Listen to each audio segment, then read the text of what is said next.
dushimiye Imana uyu munsi ko turi hano nk'umuryango. Imana ishimwe. Nitwa Ada Darlene Kiyange, nkaba ndumufasha wa pasiteri.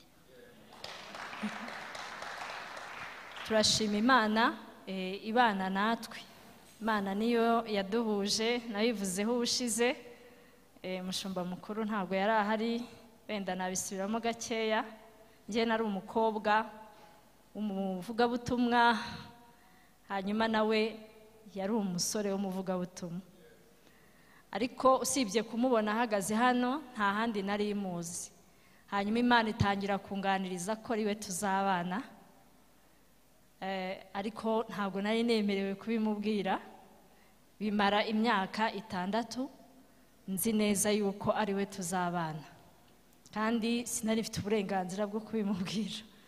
Ubwo rero igihe cyarageze mbwira Yesu nti mbabarira, niba ari wowe uri kuganira nanjye umunzanire abivuge. Hanyuma igihe cyarageze bampamagara mu ivugabutumwa ahantu, nawe nsanga nawe bamuhamagaye. Hanyuma nsaba Imana yuko itamuhishurira ibintu bindimo kugira ngo nyine atabimenya. Ntabwo nashaka ko abimenya.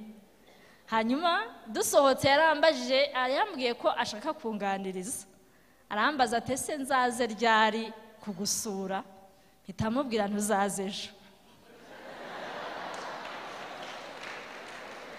Ntabwo rero nari kuvuga kera kuko ngiye nari ntegereje imyaka myinshi.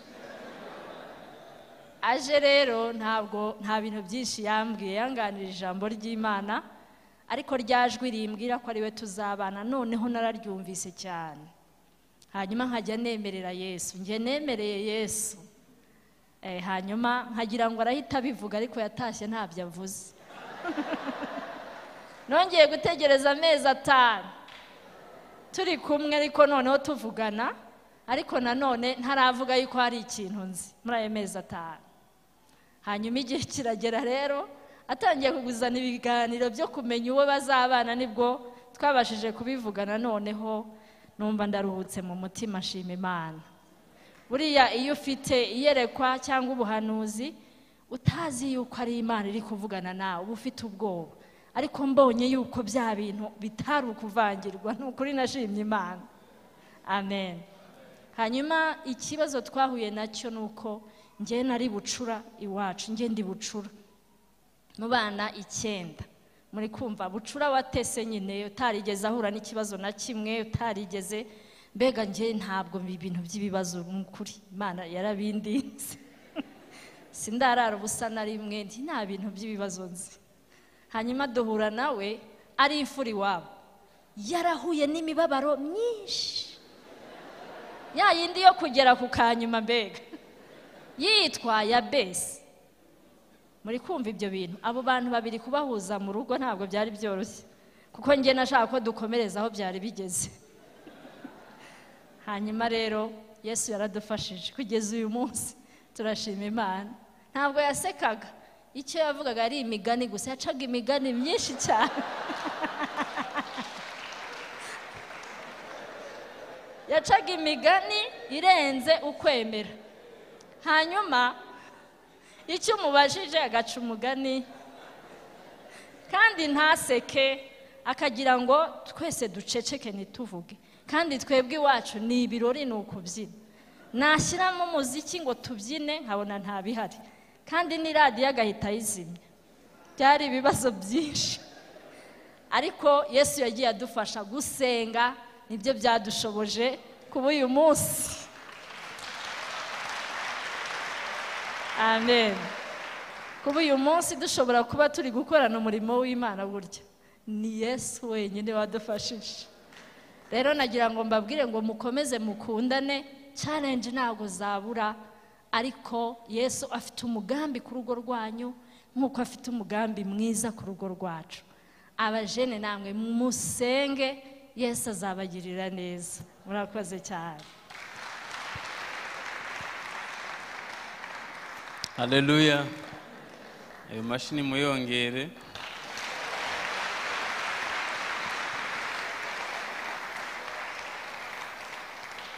ibyababwiye byari ukuri, naseka ari uko nibagiwe gusa. Nta kintu na kimwe gisekeje narinzi. Ubuzima bwari butoroshe.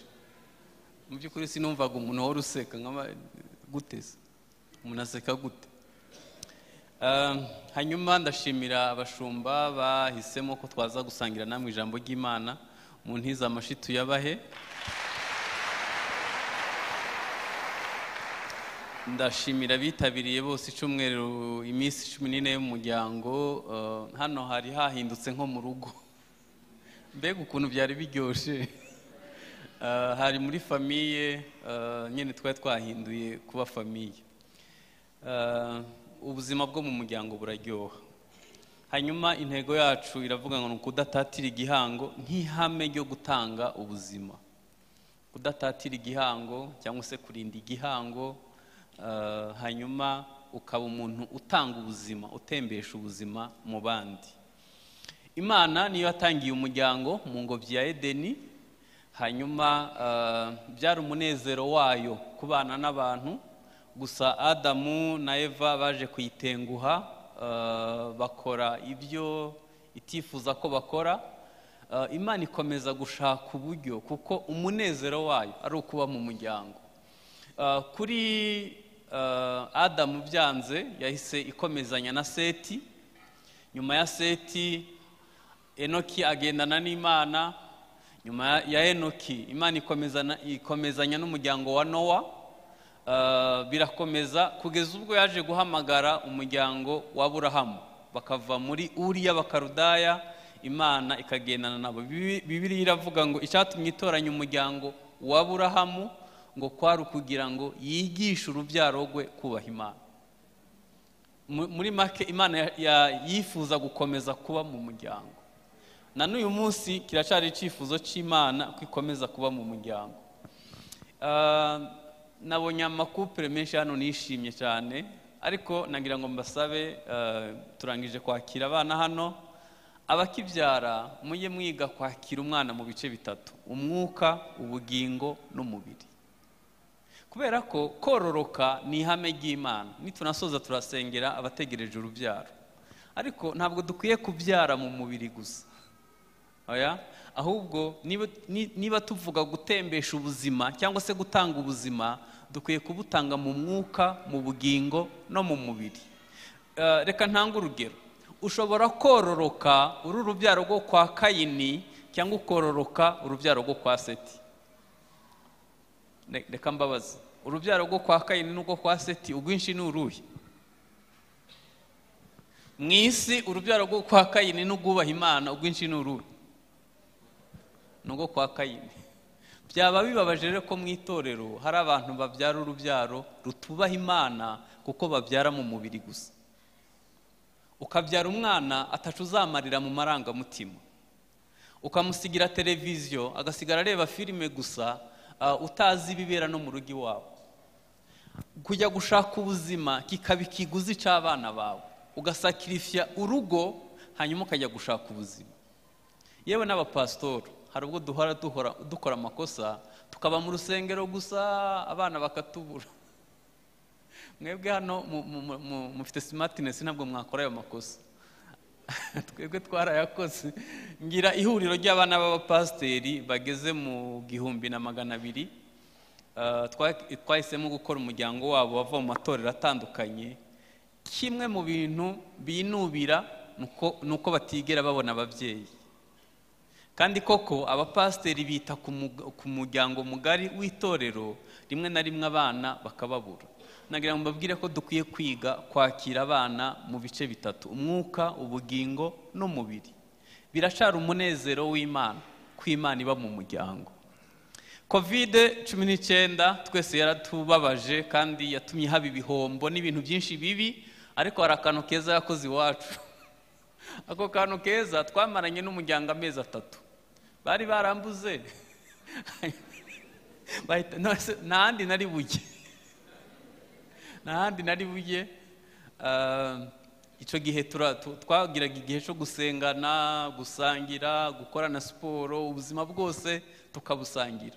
byari ibihe byiza pe. Ntabwo dukwiye gutegereza covid, dukwiye kubaho ubwo buzima tukabyitoza, kuko mu muryango niho Imana yateganya ko umuntu azabonera urukundo, azahabwa agaciro, azabonera amahoro yuzuye, akahabonera kubahwa. Mu muryango niho umuntu yigira kuba umwe n'abandi. Mu muryango niho hantu honyine abantu bashobora guhuza umutima. Mu muryango niho hantu mushobora gusangira imigambi. Niho utoza umwana kubaho ubuzima bufite icyerekezo. Mu muryango niho mushobora kuganira ku byo mwizera. Abayahudi batangira umwana ari mu nda, bagatangira kumusomera ibitabo 5 bya Mose akiri mu nda, kuko bizera ko umwana ari mu nda yumva. Bakamubwira ngo uzaba umutwe ntuzaba umurizo, ataravuka uzaba igisubizo ntuzaba ikibazo, amahanga azakuguzaho ntuzajyayo, bazagutera bazananye inzira imwe bahunge baciye mu nzira 7. Barabimusomera kugeza kwije imyaka 2. Yiga kuvuga avuga ngo nzaba umutwe sinzaba umurizo, nje kuba igisubizo sinzaba ikibazo. Hajya we n'ibiki bakubwiye iwanyu. N'ubundi warageragezaga ukurikije ukuntu wakiriwe, ntiwakibwe mu bice 3: umwuka, ubugingo n'umubiri. Hanyuma ikindi, mu muryango iyo haje ibicantege, imiyaga ikabisukaho ivuye hanze, kuko mwubatse urufatiro rukomeye, ntabwo urwo rugo rupfa gusenyuka. Ni byiza ko mu muryango twiga gutembesha ubuzima kandi mu bice byombi bigize umuntu. Murabizi ko umuntu agizwe n'umwuka, ubugingo n'umubiri. Ihema ryari rigizwe no hanze ahera n'ahera cyane. Ibyo bice Imana iracifuza ko hose iba umwami waho hantu hose. Mu miryango imwe n'imwe abantu bakiriye gukomereka. Ibyo navuze haruguru si byo bakiriye, ahubwo bakiriye amagambo abaca intege, gukomereka, kubera ko Satani azanwa no kwiba, kwica no kurimbura. Yesu niwe utanga ubugingo kandi akabutanga ari bwinshi. Birashoboka ko twagize sheke mu miryango tuvukamo, ntiduhabwe urukundo. Ngewe nagerageje kwiyahura ku myaka 10, nta kintu cyiza narinzi, sinigeze mbona papa na mama basuhuzanya. Gusuhuza madamu murumva ko twarabyitoje. Reka mbabwira akantu kangoye. Nakuze mu buzima nakunda umuntu turyamana. Nyene nari responsable, nirarana ibintu byose mbyikorana. Iyo wansanga mu cumba tutabivuganye, nahita ngutera imigeri. Nahita nkubyukana nkagufuka amashuka nkakudiha. Hanyuma madame arugo yazaga mu cumba agahita abona mpagaze. Kuba atarakubiswe yagize Imana. Kubera ko nari umunyentambara nyine. Nari umunyentambara, akajyambwira ati se mu rugo ni ikigo cya gisirikare. Bwari ubuzima bugoye. Hari ibintu byinshi twibwe mu miryango tutabonye, kandi rimwe na rimwe ntidushaka kwemera ko ibyo bifite icyo byadutwaye, hanyuma ngo dushake ingurane ziva ku musaraba. Kubera ko nubwo mu muryango dushobora kuba tutarabayeho neza, ariko uyu ni umuryango wa kabiri.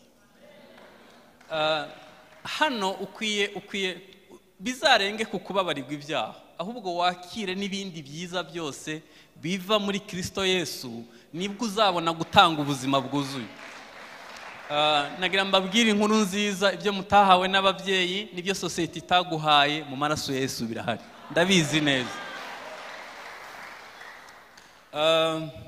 Imana yatanze amahirwe ya kabiri kuko yaduhaye itorero.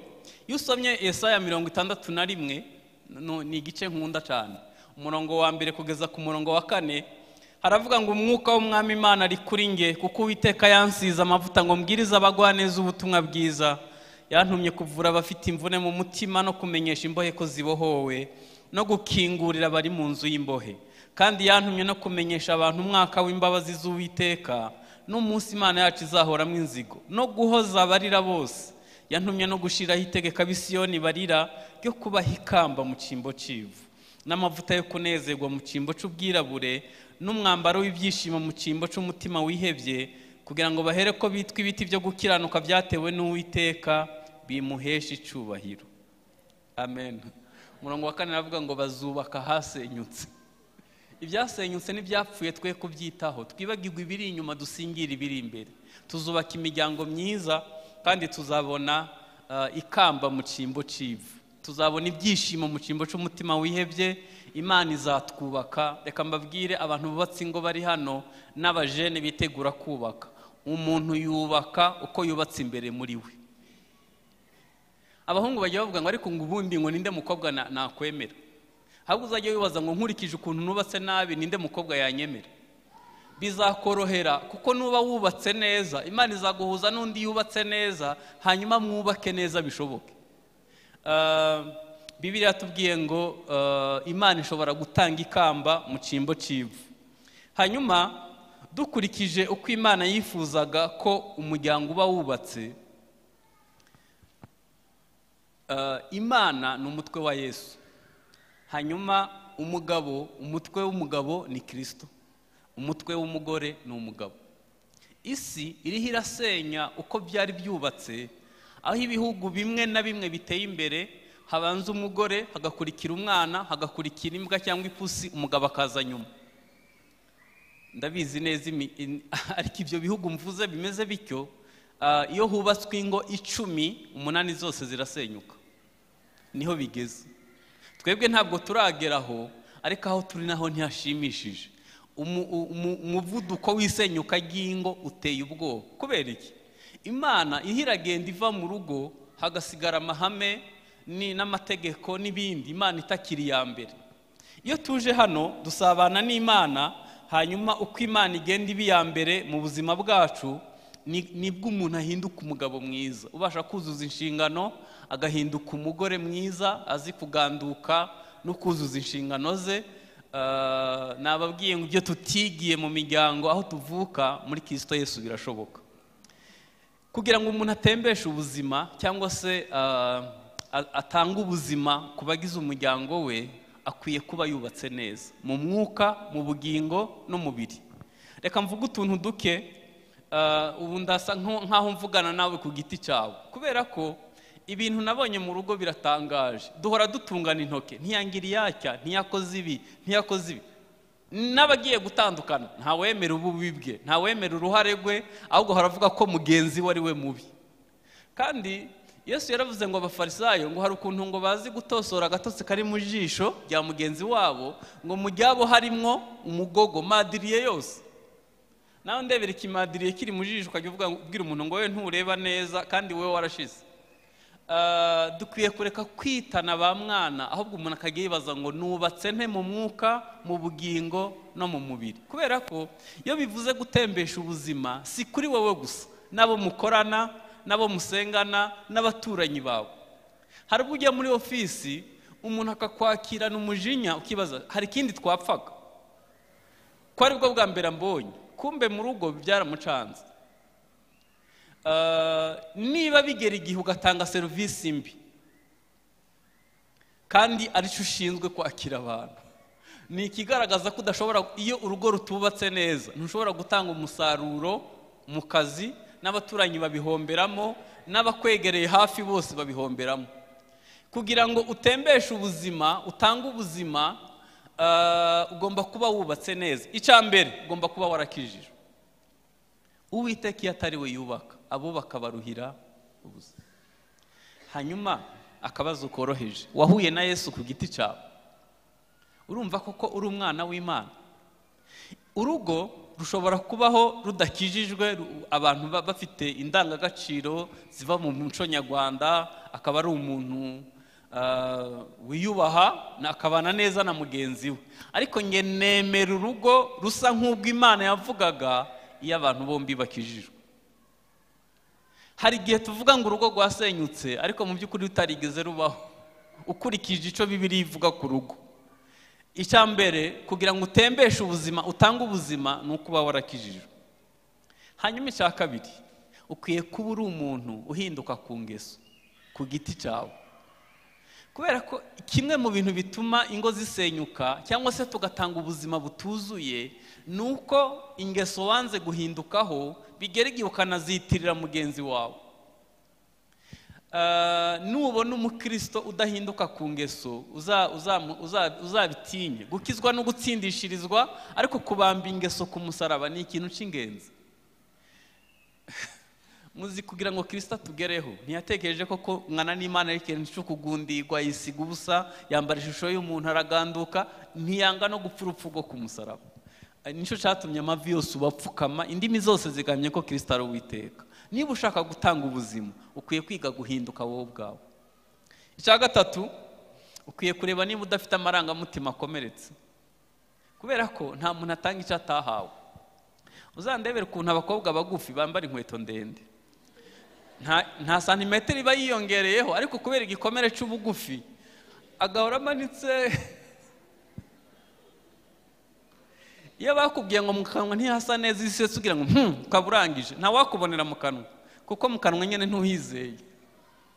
Hari abandi bantu nabo abazi ko mu maso hatari heza cyane, afite igikomere cy'uko mu maso hatari heza, ariko akaba azi ko amaguru ariyo meza. Buri munsi akazamura akazamura akazamura, kuko ikintu azi gusa cyiza kuri we ni amaguru.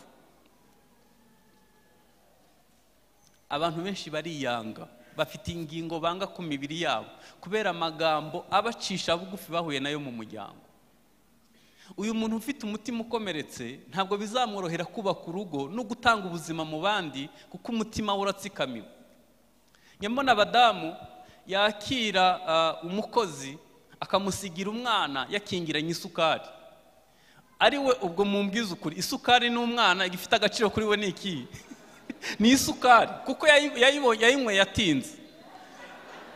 Noneho kubera ko afite ihahamuka ry'ibiryo, ntaba yizeye ko ejo azahaga. Kuri we umwana ntacyo bitwaye, ariko isukari yayikingiranye. Abantu benshi babwiwe amagambo abacisha bugufi, abatsikamira mu muryango, barahahungabaniye, ntibahawe ubuzima bushobora gutemba ngo bugere ku bandi. Seriously, mu muryango abenshi bavukiye ahantu bafite utuyenzi twabo n'agasekuro kabo n'imyugariro yabo. Uyu muntu no mu rusengero ntatura, kubera ko hari umuntu umwe yaje gusura mu Rwanda, areba ibipangu, ukuntu abantu bazamura ibipangu, arangije avuga ngo finalima abanyarwanda bose baba muri gereza. Kubera ko nabiriya nabyo ni ibimenyetso by'umutekano muke. Kandi umutekano muke si uw'inyuma mvuga, ni uw'imbere mu mutima. Njya nibaza niba umuntu aza hano mu rusengero akananirwa kubana n'abandi neza mu masaha 2 gusa tuhamara. Uyu muntu unanirwa kubana neza n'abandi mu masaha 2, aho amara amasaha menshi bamerewe bate? Bizatugora gutembesha ubuzima mu gihe tutakiriye ubuzima Kristo atanga. Ujye ureba niba udafite umutima utsikamiwe n'ibikomere. Yewe nakijwe ndi muto, mfite imyaka 10 gusa. Ku myaka 13 bantangaho kimwe mu 10, mpitanya kubana n'abamisiyoneri, n'ubu sindasubira mu rugo. Numvaga nkijijwe, nuzuye umwuka wera, ndumuvuga butumwa mwiza, ntazi ko umutima wanjye wasigaye ku myaka 3 no mu kuvuka. Hanyuma shaka umugore wa bucura, ntazi ko mfite umutima ukomeretse. Yabibabwiye, ntabwo numvaga impamvu aseka, kandi nawe ntiyumvaga impamvu ntaseka. Bitunanira kumvikana nk'umwaka wose, communication yaranze, kubera ko ntabwo twareba ibintu bimwe.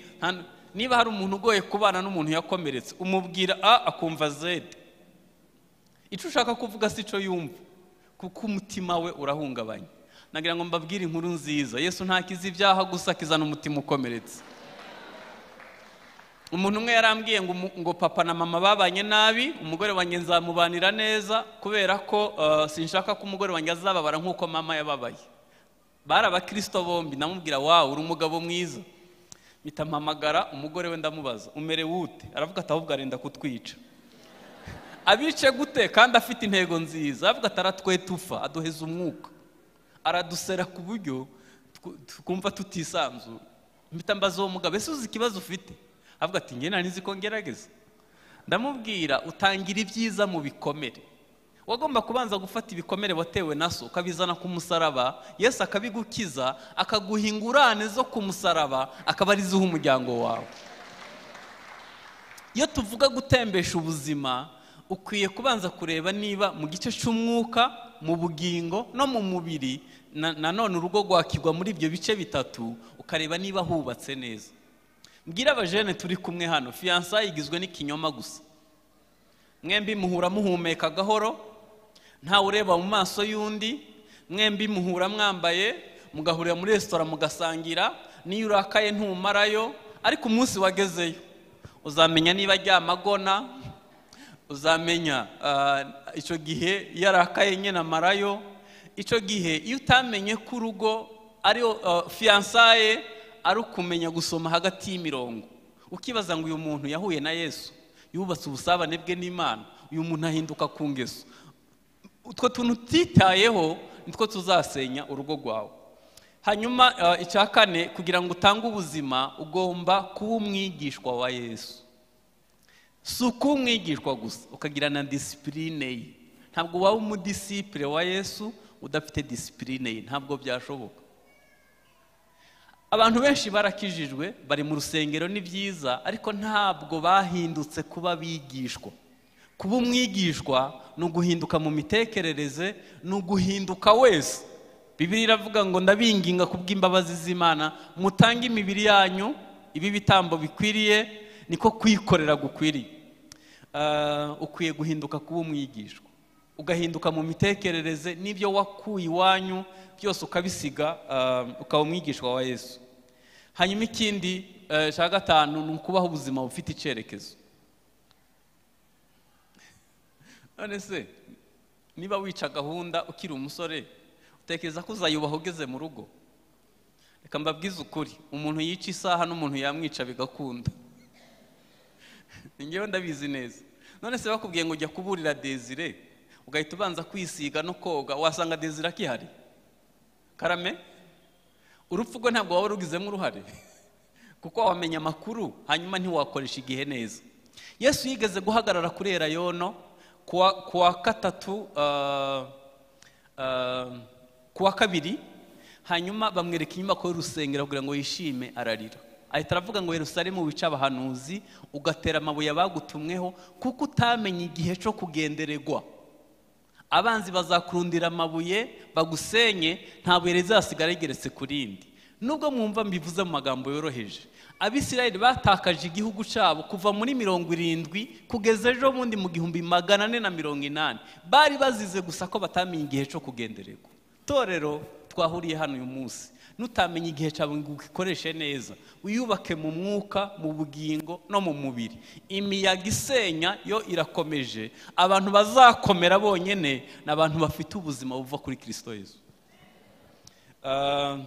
Hanyuma ikindi ni ukuba waramenye ngo ndinde igizwe n'ibibazo bitanu. Ndinde, naremewe iki, niyihe mpano mfite, nuwuhe muhamagaro uri ku buzima bwanjye, nihe nkwiye kubikoresha. Bijya bimbabaza iyo umuntu abayeho atazi uwo ari we muri Kristo Yesu. Ukwiye kuzajya kurambagiza uzaza kuzuza uriwe. Ukwiye gusaba akazi kuko uzi uriwe. Ukwiye guhitamo inshuti kuko uzi uriwe. Niba uri umukristo uhamye uzi icyo waremewe, ntabwo urugo ruzakunanira, kuko uwo muzabana azaza aje kuzuza uwo uriwe muri Kristo Yesu. Bizagufasha.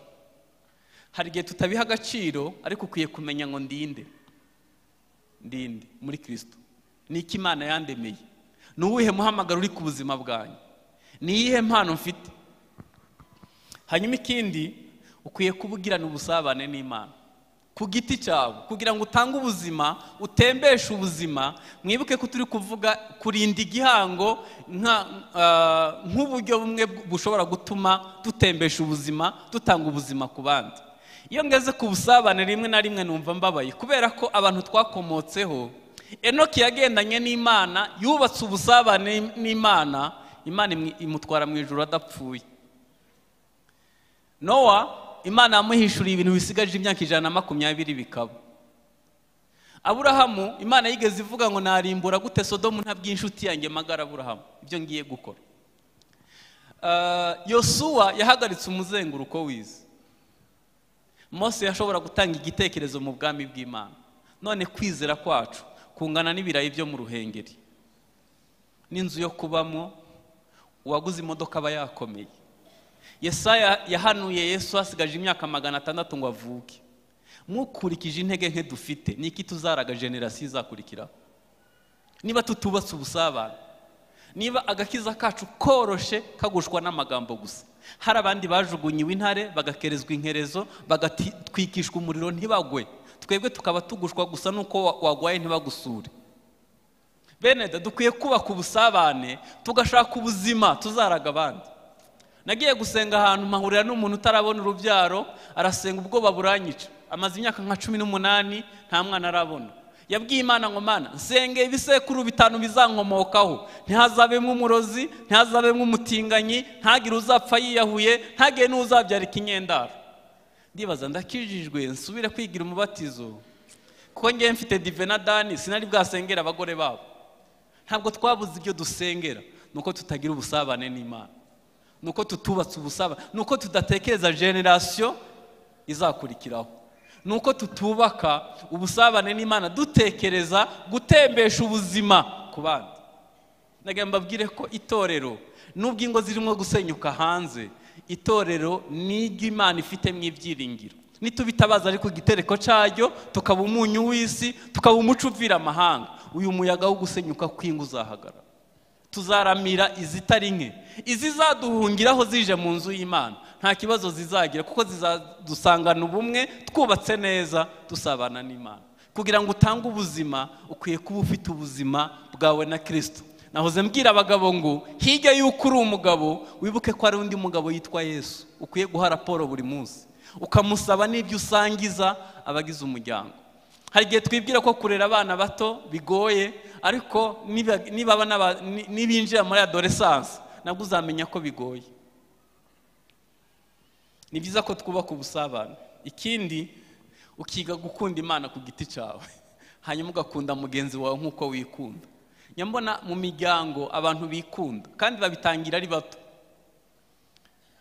Munsi y'ubutayu bwa Sahara umugabo afite uburenganzira bwinshi, ariko n'abagore nabo basigaye ngo barize kwikunda, barisohokana bakibwira neza, akabaho nta na kimwe akeneye ku mugabo. Niko umuryango usenyuka. Ntabwo dukwiye kubaho ubuzima bwo kwikunda.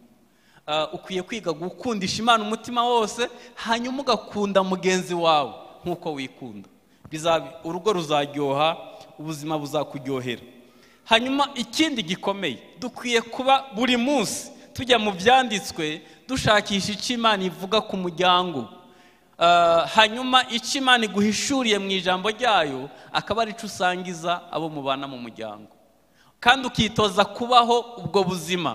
Kubera kimwe mu bibazo twagize nk'amatorero ya Gikristo mu Rwanda, iby'Imana tubizi mu mutwe no mu mpapuro, ariko mu buzima bwacu ntibibamo. Turabiririmba tukabyigisha, ubuzima bwacu bwo kuwa mbere no kuwa kabiri no kuwa gatatu siko buba bubayeho. Ntabwo ushobora gutembesha ubuzima utazi icyo Bibiliya ivuga ku buzima bwawe n'ubuzima bw'umuryango wawe. Hanyuma ukwiye kuba ufite indangagaciro. Iyo tuvuze indangagaciro, hari ziva mu muco nyarwanda yego, ariko hari indangagaciro za Bibiliya. Imbuto z'umwuka ni urukundo. Nta muntu n'umwe ananirwa kubana n'umuntu ukundana.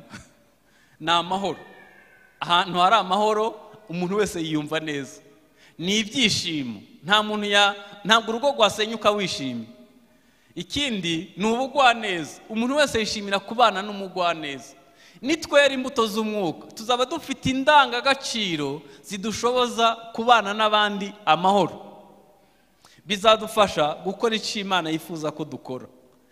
Nagira ngo numva shaka kukubaza ngo mu mwuka wawe no mu bugingo no mu mubiri wubatse ute kugira ngo ubashe gutembesha ubuzima ku bandi bantu. Kurinda igihango nk'uburyo bumwe butuma dutembesha ubuzima ku bandi. Hari igihe abo turi kumwe tubasangiza ibikomere, tukabasangiza inaringe, tukabasangiza ibyo twaje dukuye mu miryango. Bimwe na rimwe byose sinavuga ngo ni byiza, nta nubwo navuga ngo ni bibi byose, ariko ijambo ry'Imana ritwigisha kumenya ibyiza n'ibibi, tukabaho ubuzima busa n'icyo Bibiliya ivuga.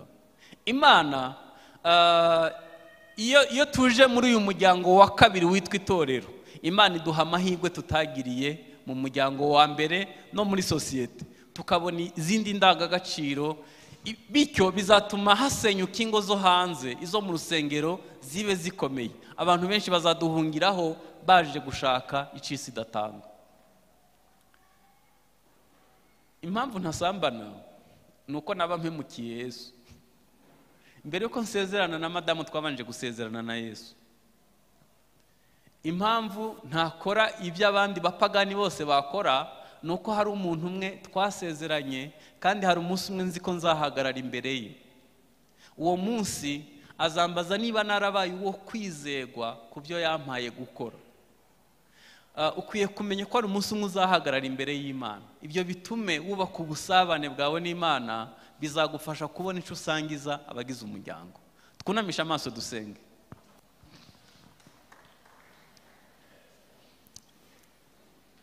Ndashaka gusengana n'umuntu uvuga ati ngewe mu by'ukuri ndumva umubano wanjye n'Imana umeze nabi, numva ntasabana na Kristo, hari byanyinjiranye biranyangiza cyangwa se bituma ntakaza ubusabane bwanjye n'Imana. N'undi muntu uvuga ati ngewe ndashaka kubaho ubuzima bwa Kristo, ndashaka kwakira Kristo nk'umukiza. Imana idufashe tubeho ubuzima Imana yishimira. Uhari wahaguruka tugafatanya gusenga. Uhari wahaguruka tugafatanya gusenga. Ubu umunyakuri imbere y'Imana uyibwire ngo Mwami, ndakwakiriye, mbohora, nkiza, nk'ubuzima wishimira, mbone gutembesha ubuzima ku bandi. Birashoboka ko wanabayeho ubuzima bukomeretse, birashoboka ko wanabayeho ubuzima, yego, Yesu aguha umugisha, n'abandi muze muhagarare hano dufatanye gusenga. Umuntu wese ubishaka aze dufatanye gusenga. Umuntu ushaka kuba umunyakuri, umuntu ushaka kuba umunyakuri aka kanya aze dufatanye gusenga. Ntiwakubaka urugo rwiza utubatse neza imbere muri wowe. Hari ibintu byinshi bigira ingaruka twagiye tubamo, kandi mu by'ukuri bikagira ingaruka ku buzima bwacu n'ejo hazaza. Ibi ntibikojeje isoni. Reka wubake umubano wawe na Yesu, uzatembesha ubuzima ku bandi, kandi Imana ifite umugambi mwiza ku buzima bwawe. Reka abakozi b'Imana bahaguruke dusengera aba bantu, tubabwirire Imana kugira ngo ibababarire, ibashoboze kubaho ubuzima Imana yifuza. Abakozi b'Imana muhaguruke dusengere aba bantu b'Imana. Muzamure ikiganza cy'iburyo muvuge ngo Mwami Yesu, utubabarire ibyaha twakoze, udukure mu gitabo cy'urubanza, utwandike mu gitabo cy'ubugingo. Ibyaha twakoze turabyihanye, amasezerano twagiranye na Satani turayasheshe mu izina rya Yesu. Tugiranye nawe Yesu isezerano, tuzagukunda, tuzagukorera, tuzakora ubushake bwawe. Urakoze kutubabariye, urakoze kutwakiriye mu izina rya Yesu. Amen. Mana, ndagushimiye kubw'uyu mukumbi, ndagushimiye kubw'aba bana bawe bahagaze imbere yawe. Ubababarire, ubabohore, ubarindishe imbaraga zawe, intege nke zabo zihindura imbaraga. Batandukanije n'ibisekuru bikora ibyo gukiranirwa, ndabadekara mu gisekuru gisha cy'abana b'Imana. Ubabere Imana, ubiteho, ubarindishe ubuntu bwawe, ubashoboze kubaho ubuzima bwejejwe bukora ubushake bw'Imana. Bafashe muri byose, ijwi ry'abacira urubanza risimbugwe n'ijwi ry'amahoro. Turabaturaho umugisha nk'itorero, barindishwe imbaraga zikomeye mu izina rya Yesu. Amen.